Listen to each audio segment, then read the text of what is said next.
السلام عليكم، مرحبا بالجميع في قناة أمينة عزيزي. إن شاء الله بناتي حبيباتي الغاليات مشتركاتي العزيزات، إن شاء الله تكونوا كامل بخير ويلقاكم هذا الفيديو كامل بصحة جيدة. اليوم جيتكم بوصفة الكيك. بسم الله على بركة الله. عندنا المقادير: 4 حبات بيض، هذا المول كبير، كاين هذاك المول الصغير هذاك مرة ندير فيه غير 2 حبات، هذا مول كبير ندير فيه 4 حبات. عندي كاس سكر، نخلطو مليح الخليط هذا، يعني نخلطوه حتى تشوفي بلي الخليط تاعك تبدل اللون ديالو. هنا عندي قشور الليمون، اللي ما عندوش يدير لافاني سائله ولا بودره اللي عندك، يعني من احسن الليمون، يعني يقعد لك الريحه تاعو شابه. هنا عندي كاس زيت، نديروه غير بالعقل بهذه الطريقه. هنا علاش نديرو الزيت هكذا؟ باش ما يجيناش مزيت، كي تحكميه في يدك ما يعاودش يخرج هذاك الزيت ديالو. هنا نديرو الزيت هذا الكاس هكذا بهذه الطريقه، وانت تخلطي بالباتور. اللي ما عندهاش الباتور تقدر تستعمل يدها عادي جدا. هنا عندنا نص كاس حليب،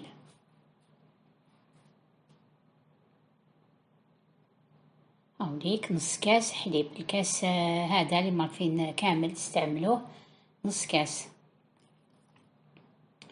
هنا عندي 3 كيسان ممسوحين فارينة، 3 كيسان. الكاس هذا اللي شفتوني به اللي استعملتو 3 كيسان. عندي باكي تاع خميرة، هاوليك باكي خميرة. انا كنقولك 3 كيسان.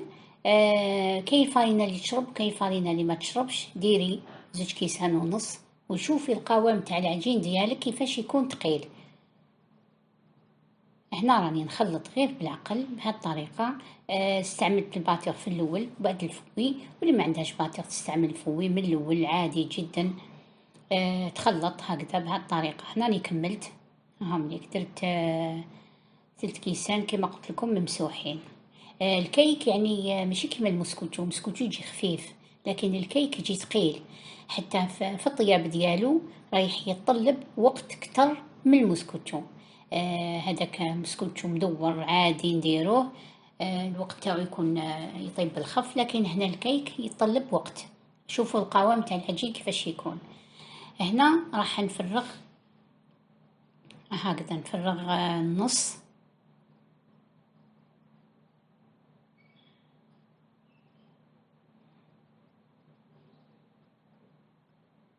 وهنا عندي 2 مغارف ممسوحين تاع كاكاو بني، 2 مغارف ممسوحين. درت لهم 2 مغارف تاع من العجين هذاك اللي كنا استعملناه من الاول، راني درت منه في المول. من بعد نزيدوا له شويه حليب، لان الكاكاو ينشف العجين. زيدي له شويه تاع حليب، ما يكونش برك بارد، وفرغيه فوق العجين الابيض اللي درناه من الاول.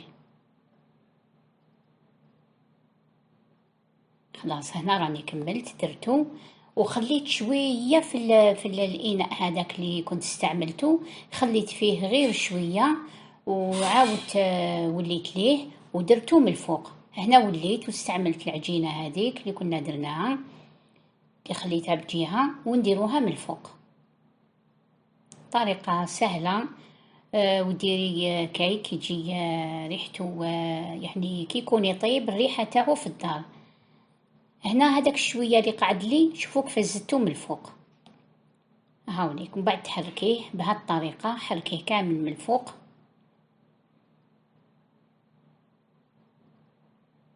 ونديروه يطيب ونوريه لكم ان شاء الله. هاوليك بعد لي طاب. المول دهنته ودرت له البابي من تحت، درت له البابي ودهنته بالمارغرين ودرت له الفارينه. هذا ما كان رايح ما يلصقش كامل، ويطيب لون شباب وما يتحرق، وتشوفيه طلع. شعلي له من الفوق، هاوليك كيفاش يجي. اتمنى ان شاء الله تجربوه وتقولوا لي كيفاش جاكم، لانه كيك رائع وخفيف. هنا دهنته بشويه تاع المربى، ما عندكش ديري العسل. وعندي هنا كاوكاو ايفيلي، يعني هنا التزيين تاعو اختياري، واش حبيتي ديري له من الفوق.